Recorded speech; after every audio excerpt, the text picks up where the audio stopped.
सनातन संवाद हम कर रहे हैं और उन पक्षों को भी लाने का हमारा प्रयास है जो सर्वसुलभ नहीं है, और एक ऐसा ही पक्ष है शारदा सर्वज्ञ पीठ, जिसके पीठाधीश्वर हमारे साथ मौजूद हैं सनातन संवाद के मंच पर।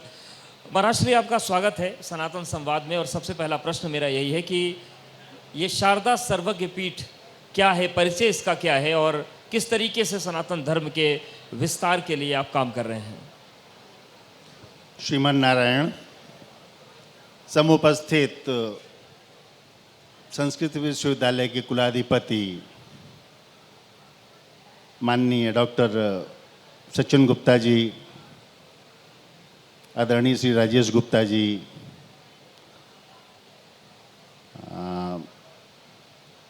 जो भी मेरे विज्ञ सज्जन बैठे हुए हैं, सबके नाम मैं नहीं जानता। इन सभी समुपस्थित समादरणीय विद्वज्जन, भक्तवृंद और समुपस्थित प्रिय छात्र छात्राओं, श्री शारदा सर्वज्ञ पीठ कश्मीर के विषय में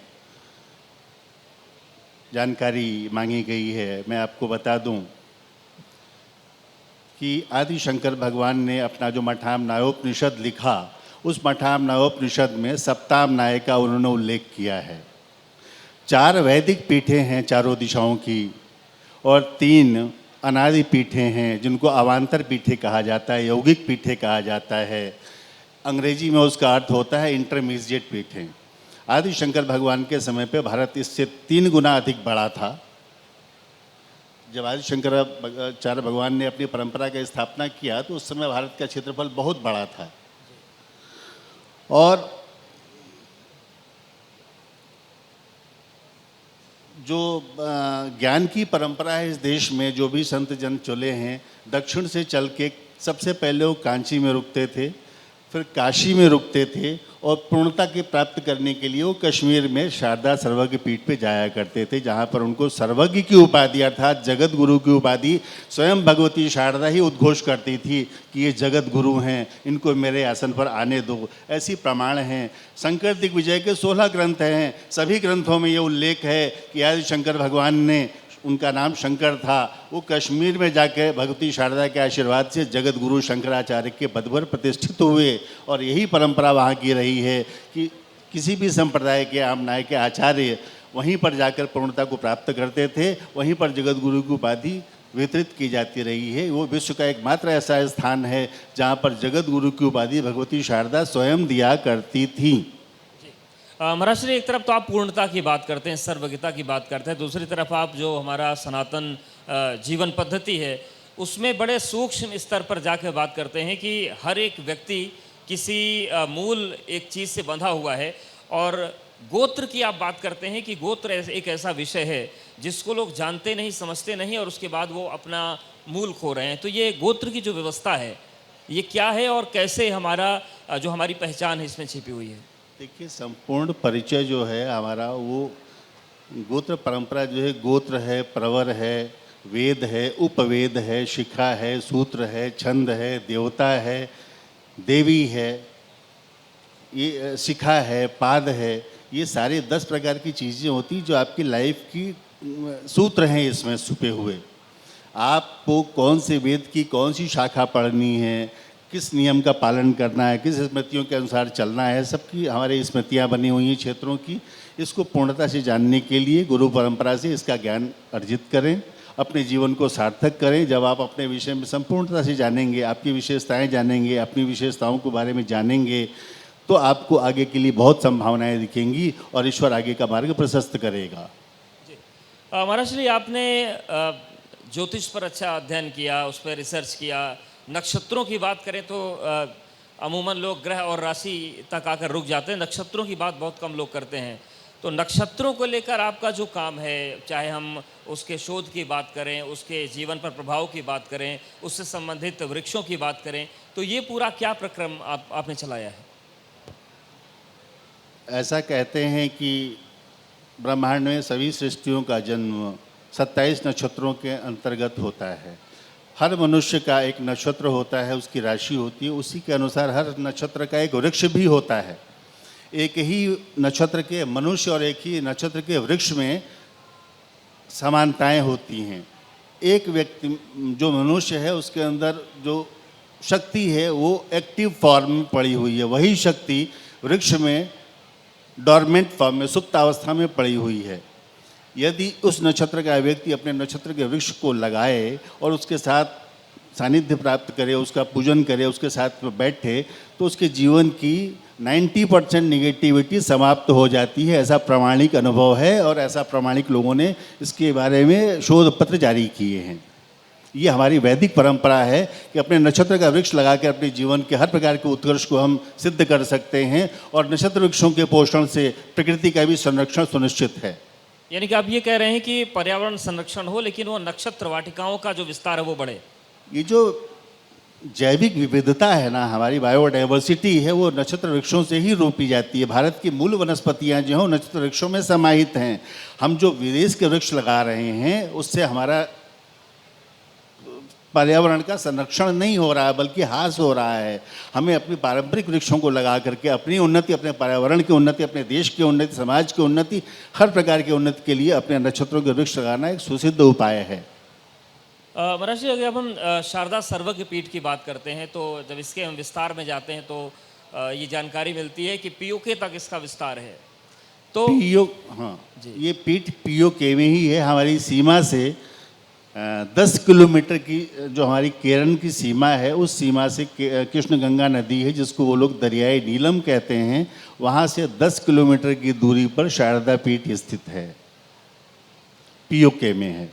तो फिर आपको तो ज़्यादा इंतज़ार होगा इस बात का कि पीओके भारत का हिस्सा जल्दी बने।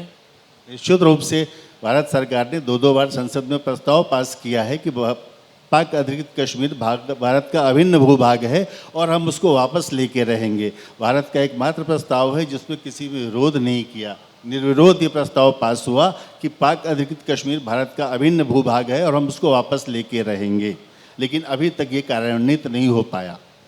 महाराज जी, अब थोड़ी आधुनिक व्यवस्था पर आते हैं। जब हम महाकुंभ की बात करते हैं तो जो ये पूरी परंपरा है शंकराचार्य से चली, उनके 1000 साल बाद अखाड़े बने और फिर अखाड़ों ने सनातन धर्म को बचाया।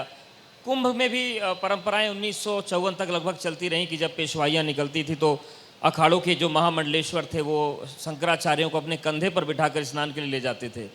लेकिन अब तो ऐसी व्यवस्था बदल गई कि सारे फैसले अखाड़े कर लेते हैं। शंकराचार्य को बड़े माफ़ी के साथ मैं कह रहा हूँ कि कोई पूछता नहीं कुंभ में।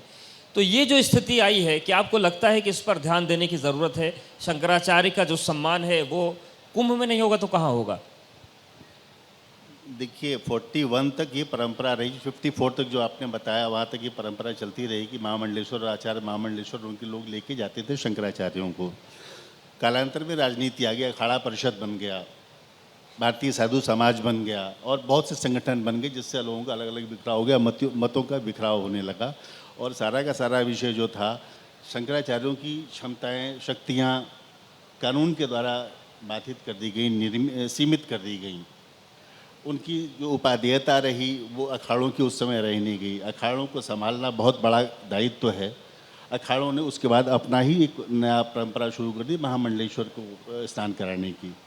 ये परंपरा रही है। ये परंपरा शुद्ध रूप से, विशुद्ध रूप से शंकर परंपरा में अखाड़ों का स्थान है। वो शंकराचार्यों की सेना है। आदि शंकर भगवान ने जो 7 पीठें बनाई हैं, 7 सप्तामनाएँ बनाए हैं, 7 अखाड़े भी सेवों ने बनाए हैं। 7 अखाड़े हैं उनके, हर पीठ के साथ एक अखाड़ा जुड़ा हुआ है। तो उनका समन्वय तो शंकराचार्यों के साथ ही होता है, लेकिन कालांतर में राजनीति ने अलग अलग ढंग से अखाड़ों को और शंकराचार्यों को अलग कर दिया।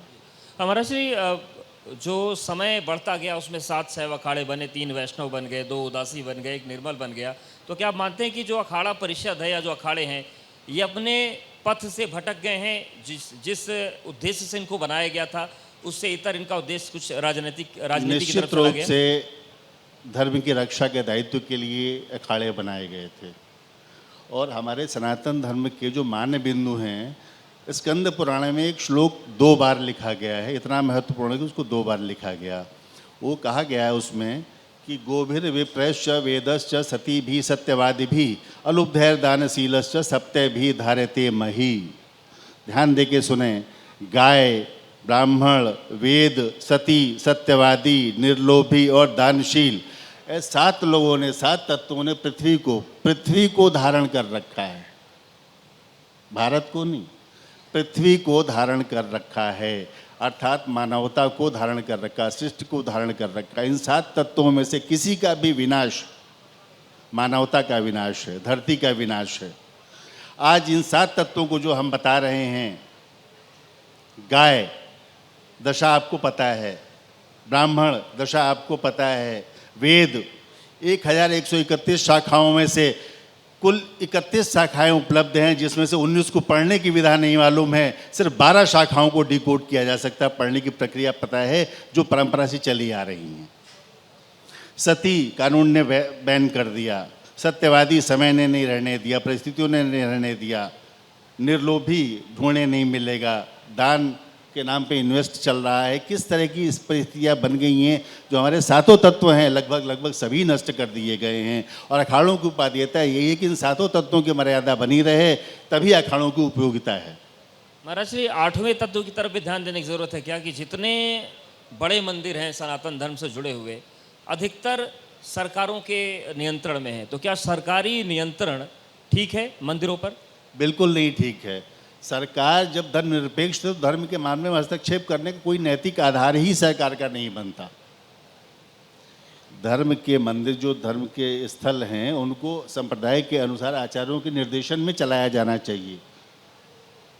जो जिस संप्रदाय का मंदिर है उसके आचार्य के निर्देशन में वो स्थान चलना चाहिए, नहीं तो चरबी मिले लड्डू हर जगह खाने को मिलेंगे। तो ये व्यवस्था कैसे बदलेगी? अभी तो अगर हम काशी विश्वनाथ की बात करें, राम मंदिर की बात करें, बाके बिहारी कॉरिडोर को लेकर कानूनी लड़ाई का मामला चल रहा है, तो ये तो सारी परिस्थितियां हैं। आप किसी भी प्रांत के मंदिर में चले जाएं, और दक्षिण के राज्यों में तो सबसे ज़्यादा ये व्यवस्था चल रही है, तो इस व्यवस्था पर नियंत्रण कैसे आएगा? नियंत्रण तो जन जागरण से ही होगा, जनता के अधिकार मांगने से ही ये नियंत्रण होगा। अभी कुछ संगठनों ने मांग शुरू की है कि सरकार हिंदू मंदिरों पर नियंत्रण छोड़े, क्योंकि हिंदू मंदिरों के अलावा किसी और पे उनका नियंत्रण नहीं है, सिर्फ हिंदू मंदिरों पे ही नियंत्रण है। हिंदू मंदिरों के पैसे किस काम के लिए श्रद्धालु देते हैं, उसका क्या उपयोग होता है, ये सब आंध्रा हाई कोर्ट ने डिसीजन दिया था कुछ साल पहले कि मंदिरों में जो दान देने वाला व्यक्ति है उसको ये हक है जानने का कि उसके पैसे का क्या उपयोग हो रहा है।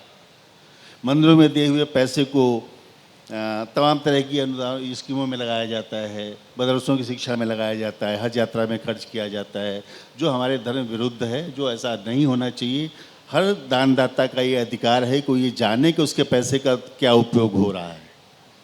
और हाई कोर्ट ने आदेश दिया कि जो भी मंदिर में कलेक्शन होता है उसको ये बताया जाए कि उसका क्या उपयोग किया गया।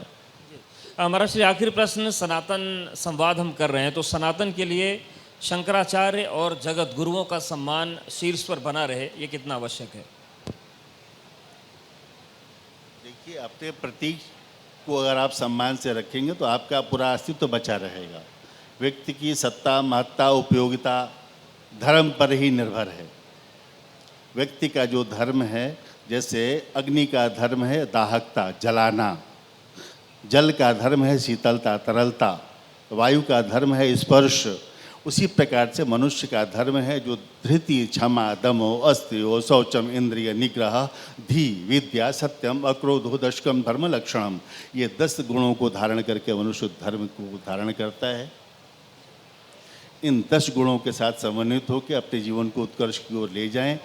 धर्म का मनुष्य के साथ वही संबंध है जो एक वृक्ष का धरती के साथ होता है। एक वृक्ष को अगर कोई हवा या व्यक्ति समझा दे कि इस धरती ने तुम्हें पकड़ रखा है, बांध रखा है, जकड़ रखा है, यदि तुम इससे छूट जाओ तो बहुत शीर्ष को जाओगे, बहुत उन्नति करोगे, तो पहले तो धरती उसको छोड़ती ही नहीं है। लेकिन कदाचित यदि हवाओं के प्रभाव में आके वो पेड़ भी अपना जोर लगा दे और उस धरती से उखड़ जाए तो उसकी क्या दशा होती है। धरती से उखड़े हुए पेड़ की जो दशा होती है, बाद में वो फर्नीचर बन के आपके हमारे घर में यूज़ के लिए टूल बन के काम आता है।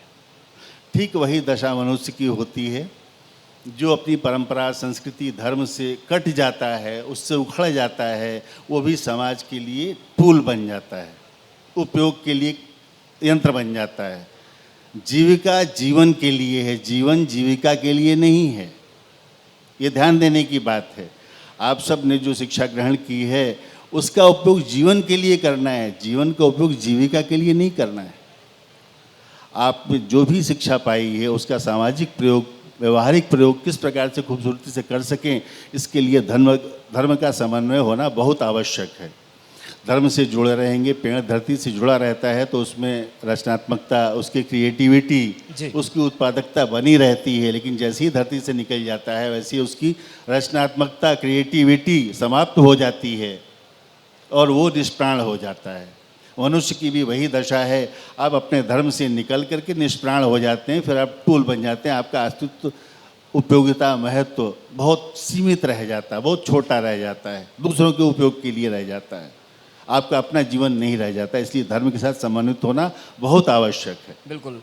और उम्मीद करते हैं कि लोग अपने धर्म से जुड़े रहेंगे, धर्मपरायण बने रहेंगे। बहुत धन्यवाद महाराज श्री आपका हमारे साथ जुड़ने के लिए। तो सनातन संवाद से जो बातें निकल कर सामने आ रहे हैं वो यही है कि सनातन को समझना होगा और समझ कर आगे बढ़ना होगा, क्योंकि अगर आप अपने मूल से कटते हैं तो फिर सब कुछ खत्म हो जाता है।